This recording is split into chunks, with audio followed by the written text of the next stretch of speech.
Watch Senator Marco Rubio dodge, deflect, and unravel when pressed about a major national security breach, and prove he's not built for the heat.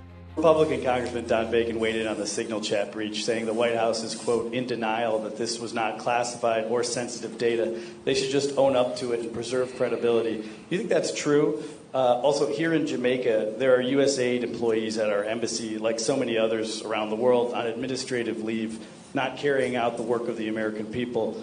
Do you worry that the DOGE effort won't ultimately end up benefiting U.S. taxpayers? And Prime Minister, violence and instability remains in Haiti. What would you like to see from the United States in terms of being a productive force? And a State Department envoy yesterday called the presence of Cuban doctors in Jamaica and elsewhere human trafficking. Do you agree with that? Thank you. Let me take the first. I've already addressed the aid one, but let me address it again. This is not about getting rid of aid. This is about restructuring how we're going to do aid. And when you restructure, there's some disruption, but it has to happen. By the way, this is not an idea. This is an idea Condoleezza Rice wanted. This is an idea multiple secretaries of state throughout time have tried to achieve. And we intend to achieve it because we think it makes all the sense in the world. So I recognize that there's disruption involved when you make reform and you make change. But it's necessary because our foreign policy and our foreign aid have to be aligned. Foreign aid is an instrument of foreign policy. Okay? It is not global charity. Jamaica's not asking for charity. They're asking for development assistance so they can become stronger at their security needs and the other things of this nature. That's what they're asking for. They're not asking for a handout. They're asking for a hand up, help to build their capabilities so that they become a self-reliant partner and, frankly, could end up and already are helping other countries.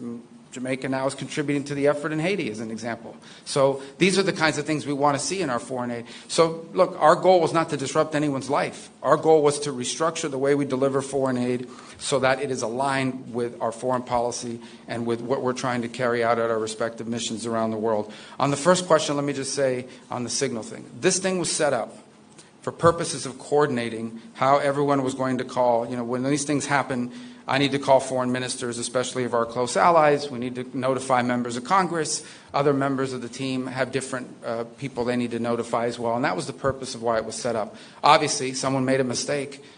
Someone made a big mistake and added a journalist. Nothing against journalists, but you ain't supposed to be on that thing. So they got on there and this happened.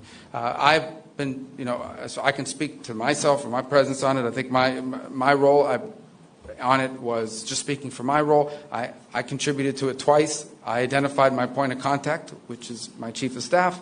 And then later on, I think 3 hours after the White House's official announcements had been made, I congratulated the members of the team. I've been assured by the Pentagon and everyone involved that none of the information that was on there, though not intended to be divulged, obviously that was a mistake and that shouldn't have happened, and the White House is looking at it, but that none of the information on there at any point threaten the operation or the lives of our servicemen. And in fact, it was a very successful operation, and it's an ongoing operation. But that was the intent behind it. And again, I think the Pentagon's made clear that nothing on there would have endangered the lives or the mission. And the mission's been very successful. Is it classified, the information? Well, the Pentagon says it was not. And not only did they say it was not, they make very clear that it didn't put in danger anyone's life or the mission. There was no intelligence information. And understand, when this story first broke, they were sort of alluding to were there war maps, or there was no war plans on there. This was a sort of description of what we could inform our counterparts around the world when the time came to do so. Again, look, I think the White House is looking at this entire thing. How did that journalist get on there? Why was this the appropriate? And I think there'll be reforms and changes made, so this was not going to happen again. It can't. But I wanted everybody to understand why this thing was even set up in the first place, and also understand very clearly the mission was successful, and at no point was it endangered. And that's coming from the highest-ranking officials at the agency that was in charge of the actual operation, which is the Pentagon.